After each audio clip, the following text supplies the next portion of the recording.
Machete!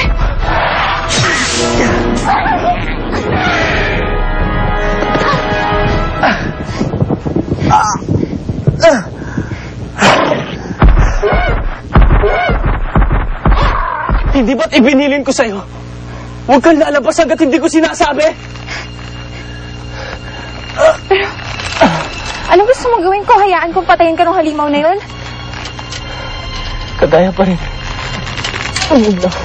Una kitang nakita. Iniligtas mo na naman ang buhay ko, Aguinalda. Pero hindi kita maliligtas sa sumpang kinabibilangguan mo, Machete. Bakit ba kailangan mangyari to? Bakit ba kailangan maging estatwa?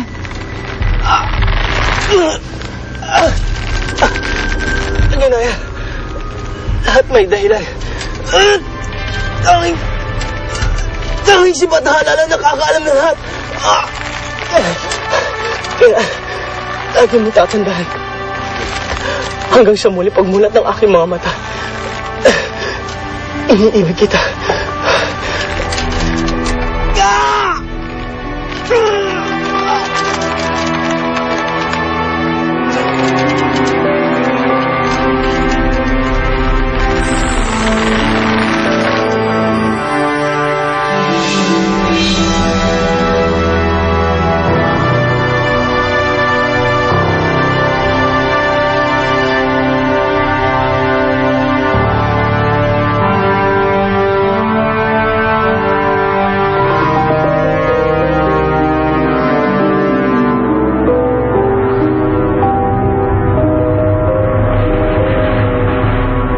Sa tingin ko, hindi mo talaga dinidiligan ang mga halaman. No? Tignan mo nga, ang tutuyot.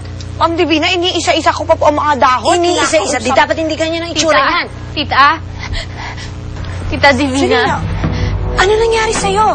Tita, nandito po ba si Marla? Importanteng makausap ko ang anak ninyo. Wala dito si Marla. Machete! Magpakita ka sa akin! Kayo! Nalalaman niyo ba kung asan si Machete? Hoy! Sino kang sumisigaw sa bahay ko, ha? Sino ka ba, ha? Tita, please, pakibigay na lang yung estatwa. For our own sake. Wala rito si Machete. Susa! Aray ko na buka! Bitawan mo ko, delicate ang bone structure ka! Babaliin ko lahat ng buto sa katawan kung hindi mo sasabihin sa akin kung saan matatagpuan si Machete. Aray! Aray! Sige, sasabihin ko na! Nasa San Marco yung statwa. Doon siya dinalang anak ko. Doon sa provincial house namin. Bitawan mo ka! Bitawan mo siya. Alam ko yung lugar na sinasabi niya. Sadaling kita.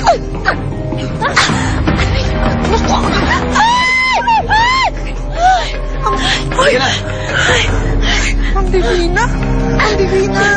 Ma'am Divina? Diyos ko, Ma'am Divina.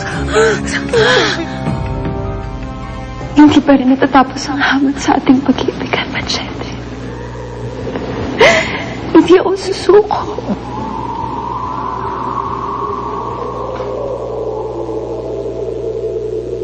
Hindi ako mawawalan ng pag-asa.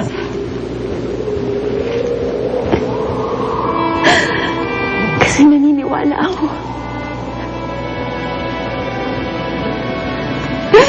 Naniniwala ako. Na kaya nating lagpasan kahit anumang pagsubok.